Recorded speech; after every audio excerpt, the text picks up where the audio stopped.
무엇보다 완공까지 철저한 안전관리도 잊지 않겠다고 강조하셨지만 최초 목표했던 2024년 지나간 지 오래고요.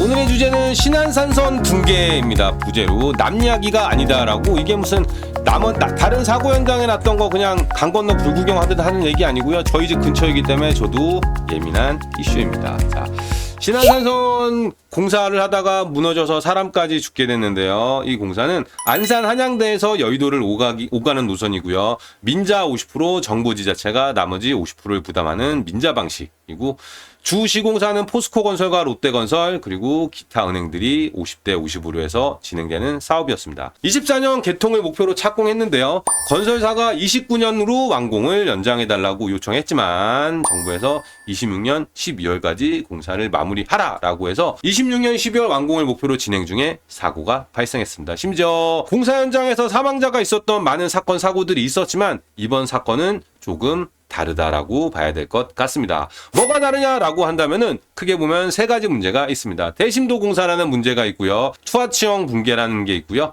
도심지 관통이라는 게 있습니다. 과거에 투하치형 터널 공사를 하던 중에 사고가 났었던 635번 지방도 공사를 어떻게 해결했는지 그 사례를 통해 가지고 이번 신안산선은 대책을 만들기 좀 어렵다라는.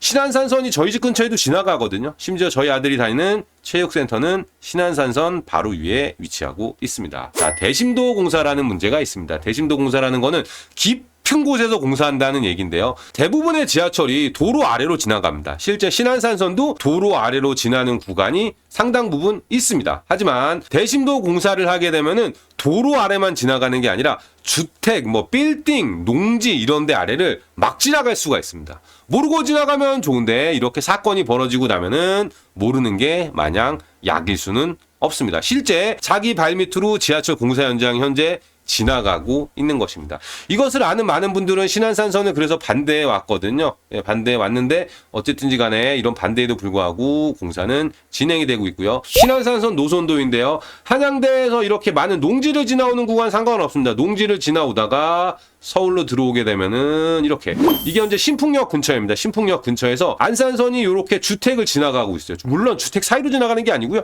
주택의 매우 깊은 곳의 지하를 지나가고 있습니다. 요 구간만 그런 게 아니고요. 석수역 인근에 가게 되면은 아파트 단지 아래를 지나가기도 하고요. 광명에 들어가게 되면은 주상복합 건물 아래로도 지나가게 됩니다. 이렇게 가다가 이번에 사고가 발생한 구간이 요 사거리거든요. 요 사거리에서 붕괴 사고가 벌어졌습니다. 이번 터널을 투하치형이라고 하는데요. 어려우실 수 있는데 간략하게만 설명드려 보겠습니다. 이거 아주 오래전에 지어졌던 다리인데요. 요렇게 이쁘게 된 거, 요 모양을 아치형이라고 얘기합니다. 무슨 미적 감각을 유지하기 위해서 이렇게 지은 게 아니고요. 무너지지 않게 하려는 건축 기법입니다. 요즘이야 공법이 발달해가지고 이렇게 T자 모양으로도 지을 수 있지만은 이 당시에는 T자 모양으로 지을 수가 없었어요. 그렇기 때문에 이런 돌들이 위에서 아래로 떨어지려는 힘이랑 옆에서 돌이 옆으로 무너지려는 힘이 만나게끔 해서 서로가 서로를 지탱하면서 무너지지 않게 하려는 게 투하치형이고요. 통상 도로에 있는 터널은 불령 쌍굴 터널이라고 부르고 있습니다. 불령 쌍굴 터널, 우리 고속도로 타고 가다 보면은 상행선, 하행선이 오다가 갑자기 어느 순간 탁 흩어져 가지고 따로 터널을 통과해서 다시금 만나잖아요. 그게 이제 불령 쌍굴 터널인데 그냥 터널 두 개를 분리해 놨다라는 그런 의미입니다. 불령 쌍굴을 짓게 되면은 문제가 가로가 길어지게 됩니다. 가로가 길어지게 되는데 지금 도심지 지하를 관통하잖아요. 그렇기 때문에 가로가 길어지게 되면 길어지게 될수록 비용이 크게 증가하게 됩니다. 그렇기 때문에 이거를 그러면은 터널 하나 만들어서 상하행선 다 다니게 하면 되지 않냐? 라고 할 수 있지만은 이렇게 그림으로 보듯 터널을 하나로 만들게 되면은 세로가 엄청나게 길어지게 됩니다. 당연히 가로가 길어지면 비용이 증가한 것처럼 세로가 길어져도 비용이 증가하거든요. 그래서 가로도 증가하지 않고 세로도 길어지지 않게 하는 방식이 이렇게 투하치형인데요. 요건 제가 그림으로 그려서 그렇지 실제로는 요 가운데 엄청나게 튼튼한 기둥을 통해서 이 무너지지 않게끔 받치는 하중을 견딜 수 있게끔 만들어 줘야 됩니다. 근데 문제는 설계상 뭐가 문제가 있었던 건지, 아니면 설계할 때는 몰랐던 위에 지반 구조의 변화가 있었던 건지, 설계도에 있는 대로 기둥을 튼튼하게 만들지 않았던 건지 알 수는 없지만 이 기둥이 위에서 오는 무게를 버티지 못하고 무너진 것이 이번 신안산선 사고입니다. 이런 투하치형 터널 공사를 하다가 무너졌던 적이 과거에도 있었는데요. 2014년 완공을 목표로 금산에서 대전을 오가는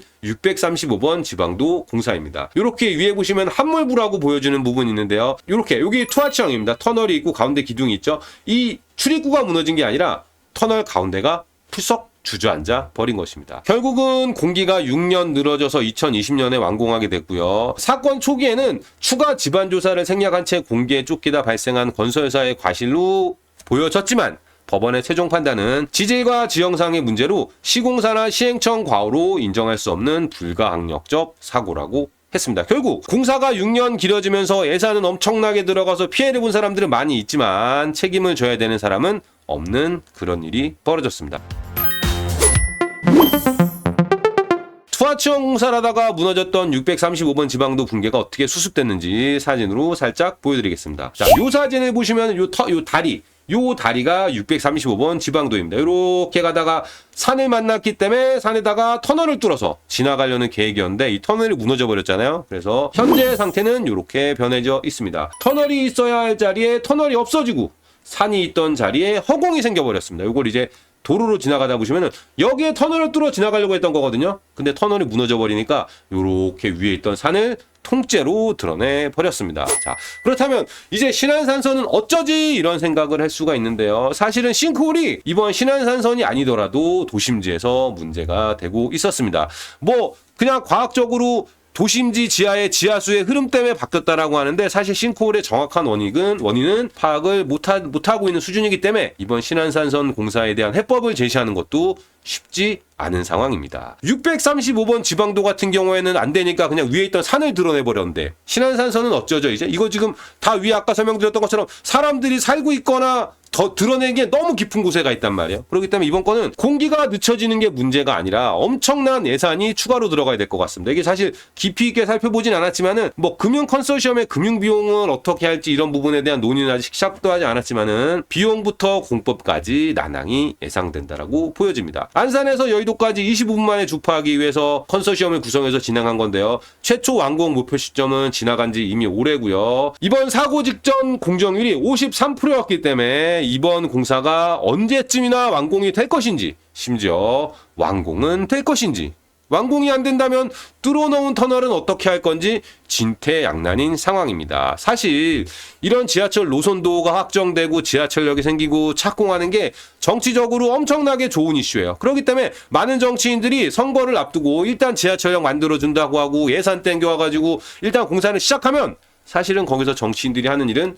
끝나는 경우들이 많습니다. 635번 지방도 사건을 통해 보듯이 이제부터는 추가적으로 들어가는 예산을 누가 부담할 건지에 대한 문제부터 심지어 예산이 부족해서 공사가 몇 년씩 중단되는 일이 벌어지기도 할 것이고요. 문제는 이게 차라리 저기 한적한 데 있는 산속에 터널 뚫다 사고 난 거라면 괜찮은데 지금은 이 문제가 우리들 발밑에서 펼쳐질 일이라는 게 정말 큰 문제입니다. 뭐 정치 이야기하고 싶지 않아가지고 조심해 왔는데요. 이번 거 보시면 사진에 보시면 아시겠지만은 여야 가리지 않고 정치인들이 등장하니까 신안산선이 목표한 2024년에 무사히 개통될 수 있도록 경기도에서 각별한 관심을 기울이겠다. 무엇보다 완공까지 철저한 안전관리도 잊지 않겠다고 강조하셨지만 최초 목표했던 2024년 지나간 지 오래고요. 물론 이제 이재명 경기도지사가 그만두고 난 다음에 벌어진 일이긴 하지만 안전관리에도 문제가 있었다. 그리고 심지어 이게 지금 자본이 민자 50%의 국고와 지방세를 사용하기로 한 건데요. 도대체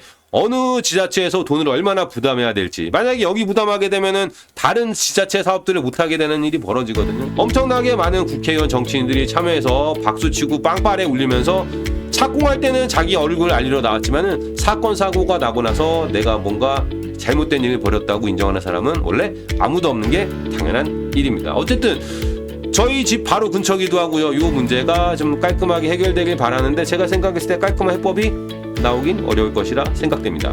구독과 좋아요는 영상 제작에 큰 힘이 됩니다.